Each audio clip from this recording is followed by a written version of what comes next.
Alright, so you may ask yourself, I'm going to go out and buy some tools and become an airsoft tech. What are the best tools to have? Well, these are the tools I would suggest myself if I had to start all over and become a tech. These are the things I would absolutely have to have. A vise, for sure. So many reasons to have a vise.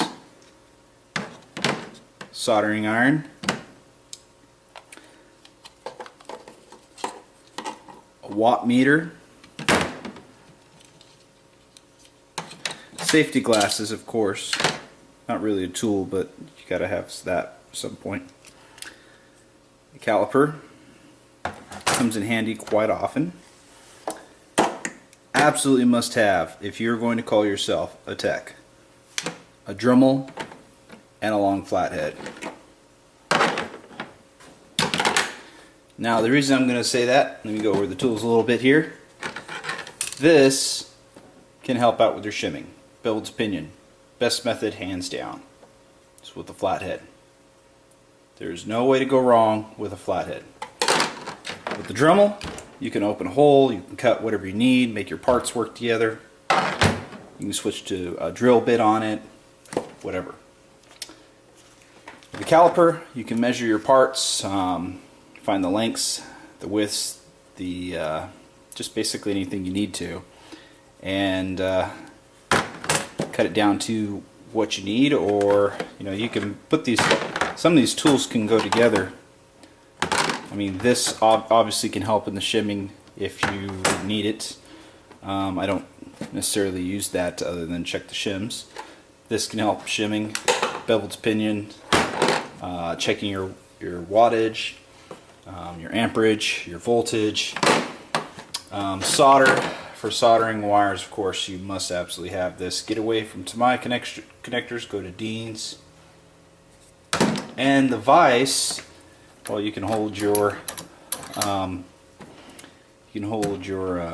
stuff that you would not be able to use with your hand. Like a helping hands would be nice, but a vise can do so much more of anything. Helping hands can't hold, a gun in place, a motor in place. So this is what I would suggest over helping hands is a vise, because you can put your Deans in here, and if you're really good at soldering, you're not going to melt the plastic on this. I mean, you can see that these are in very nice condition. I've had this for maybe about 8 months, and I've put this thing through a lot of torture. So basically, these are the tools. And if I could only have one tool out of this, of course I have lots of other tools as an example, but this is what I would have to have. And if I could only have one tool, guess which tool it would be out of all these. If you know me well enough and you know all the teching that I do, there's one tool I use here all the time.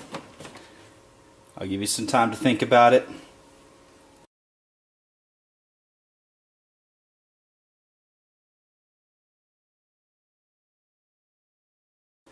The answer is right here.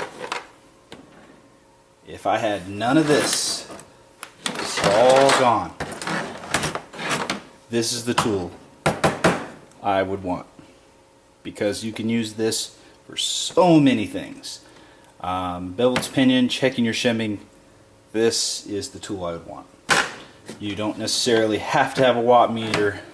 This, a Dremel, sometimes you can just buy new parts, get them to mesh together, vise, and solder. You can buy these things already pre-done. But the thing that you really can't buy is shimming. In most cases, if you're going to rely on someone else's shimming, this by far you can find problems with. So that's the best tool of the bunch, in my opinion. These are the tools I would use if I had to start all over. This would be the set.